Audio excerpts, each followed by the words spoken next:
বাংলাদেশ পৃথিবীর সবচেয়ে সভ্য ও ধনী দেশ। এখানে ভাইরাল হওয়া মানে অশিক্ষিত আর বেহায়ার জনপ্রিয়তা, জ্ঞান, মেধা বা আশ্রম নয়।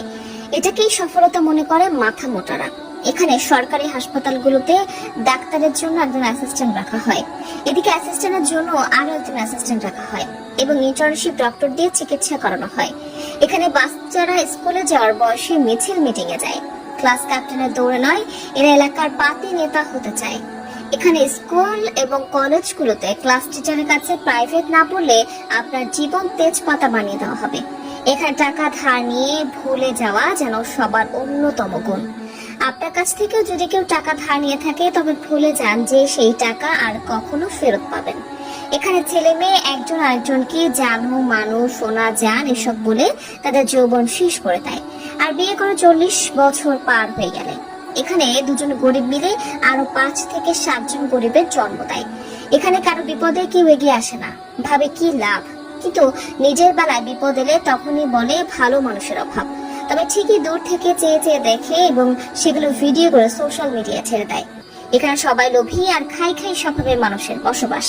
যাকে বিশ্বাস করে সামনে এগোতে সাপোর্ট করবেন, দুদিন পর তার কাছ থেকেই পাবেন কারাপশনের আওয়াজ। এখানে নিজের সমালোচনা বাদ দিয়ে অন্যের সমালোচনায় সবাই সারাদিন ব্যস্ত থাকে।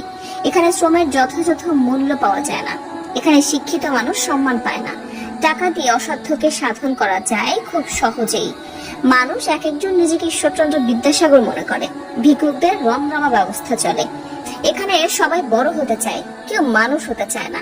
এখানে মানুষের কথাই নেই সহানুভূতির গন্ধ। এখানকার মানুষ নিজে বাস থেকে নামতে চায়, নিজের বাসায় স্টেশন নেই, কিন্তু অন্য কেউ নামলে বলবে বাস কি ভাড়া দিয়ে কিনে চলছে নাকি, বাস স্টপ ছাড়া থামবে কেন। এখানকার মানুষ নিজে নো পার্কিং প্লেসে বাইক বা প্রাইভেট কার পার্ক করবে, কিন্তু অন্য কেউ করলেই বলবে আহারে দেশের জনগণ রসাতলে চলে গেছে। নিজের ছেলে মেয়ে দোষ করলে সেই দোষ একদমই চোখে পড়ে না, কিন্তু অন্যের ছেলে মেয়ে দোষ না করলেও তাদের নামে কিভাবে বানিয়ে বানিয়ে কথা রটাতে হয় এটা একমাত্র বাঙালিই ভালো জানে। এখানকার মানুষ 100 টাকা স্কুলে বেতন দিতে চায় না, কিন্তু একই স্কুলের টিচারের কাছে তার বাচ্চা যখন প্রাইভেট টিউশনের জন্য 1000 টাকা বেতন দিতেও কার্পণ্য করে না।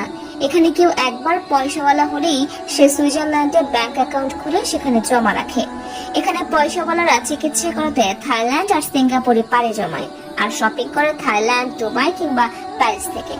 এখানকার পয়সাওয়ালা বাবা মায়ের ছেলে মেয়েরা পড়াশোনা করতে ইউরোপ, আমেরিকা এবং কানাডার মতো দেশগুলোতে পাড়ি জমায়। এখানকার মানুষ বাজারে গিয়ে কোনো প্রোডাক্টের বেশি দাম দেখলে বলে আহা এত বেশি দাম কেন। আবার সেই একই প্রোডাক্ট যদি কিছুটা ডিসকাউন্ট বা কম দামে বিক্রি করা হয় তখন তারাই বলবে নিশ্চয়ই এটা খারাপ প্রোডাক্ট, না হলে এত কম দামে বিক্রি করছে কিভাবে। এখানকার মানুষ ভাজা পোড়া তেল চর্বি খেয়ে গ্যাস্ট্রিক বানাবে, আবার সেই গ্যাস্ট্রিক কামড়ার জন্য ওষুধ খাবে। এখানে টাকার জোরেই হয় তাল গাছটা আপনার, অবহেলায় পড়ে থাকে, খোঁজ খবর রাখে না বাপ মার। এখানে শ্রমের মূল্য নেই, চাষ হয় প্রতিনিয়ত হিংসা বিদ্বেষ। মনে হয় আগেই ভালো ছিলাম, এখন ভালোর দিন শেষ। তা দর্শক, আজ এ পর্যন্তই।